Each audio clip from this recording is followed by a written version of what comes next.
안녕하세요. 배구도사입니다. 도로공사의 태국 출신 아시아쿼터 선수 타나차의 연봉이 실력 대비 과소평가됐다는 지적이 나오고 있습니다. V리그 여자부 국내 선수들의 연봉과 비교했을 때 타나차가 지나치게 낮은 대우를 받고 있기 때문인데요. 지난 시즌 강소희는 8억 원, 이소영은 7억 원을 받으며 국내 최상위 연봉을 기록했습니다. 이러한 가운데 도로공사의 태국 출신 아시아쿼터 선수 타나차의 연봉이 논란이 되고 있습니다. V리그 여자부는 2024-2025 시즌부터 아시아쿼터 선수들의 연봉 상한선을 인상했는데요. 기존 10만 달러에서 1년차 12만 달러 약 1억 6천만 원, 2년차 15만 달러 약 2억 원으로 조정됐습니다. 이는 더 좋은 아시아 선수들을 영입하기 위한 조치로 평가되고 있습니다. 그렇다면 태국 국가대표 출신의 공격수 타나차는 과연 얼마를 받을까요? 타나차 역시 1억 6천만 원에 해당하는 12만 달러 계약을 맺었을 가능성이 높습니다. 타나차는 태국 리그에서도 주전급 선수로 활약하며 인정을 받은 선수인데요. 강한 공격력과 블로킹 능력을 갖춘 아포짓 스파이커로 도로공사의 핵심 전력 보강 자원으로 평가됩니다.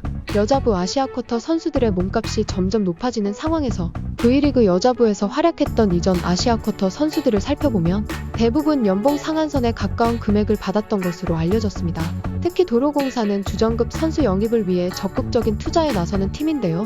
하지만 이 금액이 과연 타나차의 실력에 적정한 대우인지에 대해서는 의문이 제기됩니다. 국내 정상급 선수들과 비교하면 5배 이상 차이가 나는 수준인데요. 같은 리그에서 뛰면서 실력 차이가 크지 않은 선수들이라면 연봉 차이도 어느 정도 균형을 맞춰야 하는데요. 아시아쿼터 제도가 오히려 외국인 선수들에게 불리하게 작용하고 있다는 지적이 나오고 있습니다. 타나차는 최근 경기에서도 팀 승리를 이끄는 핵심 역할을 했습니다. 23일 김천 실내체육관에서 열린 V리그 5라운드 페퍼저축은행과의 경기에서 타나차는 27점을 올리며 양팀 최다 득점자로 맹활약했습니다. 도로공사는 강한 서브로 상대 수비를 흔들었고 타나차는 이를 활용해 강력한 공격을 연이어 성공시키며 팀의 중심을 잡았는데요. 특히 마지막 5세트에서 도로공사는 1대2로 뒤지던 상황에서 4연속 득점하며 흐름을 가져왔고 타나차는 경기 내내 꾸준히 득점을 올리며 상대 수비를 무너뜨렸습니다.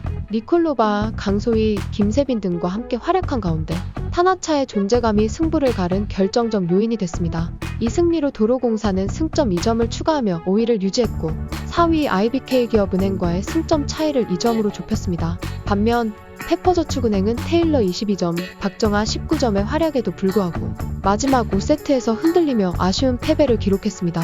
한편 배구 커뮤니티에서도 타나차의 연봉을 두고 많은 의견이 나오고 있는데요. 타나차 연봉이 강소희랑 바뀌어야 한다는 말이 나올 정도로 타나차의 실력에 비해 연봉이 과소평가되고 있다는 반응이 많습니다. 일각에서는 타나차가 귀화하면 연봉 7억은 그냥 받을 수 있을 거다라는 말도 나오고 있습니다. 즉 아시아쿼터로 뛰기 때문에 1억 원대 연봉을 받지만 국내 선수로 등록된다면 그 이상의 대우를 받을 거라는 의미인데요. 이는 결국 아시아쿼터 제도의 불합리한 구조를 보여주는 사례라고 볼 수 있습니다. 국내 선수 보호를 이유로 외국인 선수의 연봉을 제한하는 것은 리그의 전체적인 경쟁력 저하로 이어질 가능성이 높습니다. V리그 여자부의 경쟁력을 높이기 위해 아시아쿼터를 도입했다면 실력 있는 선수를 영입할 수 있도록 충분한 대우가 보장돼야 하는데요. 하지만 현재 여자부 아시아쿼터 선수들은 최대 12만에서 15만 달러 수준의 제한된 연봉을 받으며 국내 선수들과 비교해 심각한 격차를 보이고 있습니다. 타나차뿐만 아니라 이전에 활약했던 태국 출신 선수들도 비슷한 연봉 문제를 겪으며 아시아쿼터 제도의 한계를 체감했는데요. 이 때문에 실력 있는 선수들이 한국행을 망설이는 경우도 늘어나고 있습니다. 여자부 V리그의 글로벌 경쟁력을 확보하기 위해서는 아시아쿼터 선수들의 연봉 상한선을 더욱 현실적으로 조정할 필요가 있습니다. 단순히 국내 선수들의 시장 보호를 위한 규제가 아니라 리그 전체의 발전을 고려한 정책이 마련돼야 하는데요. 타나차가 앞으로 어떤 활약을 펼치느냐에 따라 아시아쿼터 제도에 대한 논의가 다시 이뤄질 가능성도 있습니다. 타나차의 연봉 과연 이대로 괜찮을까요? 여러분의 생각은 어떠신가요? 댓글로 의견 남겨주시고 좋아요와 구독도 부탁드립니다.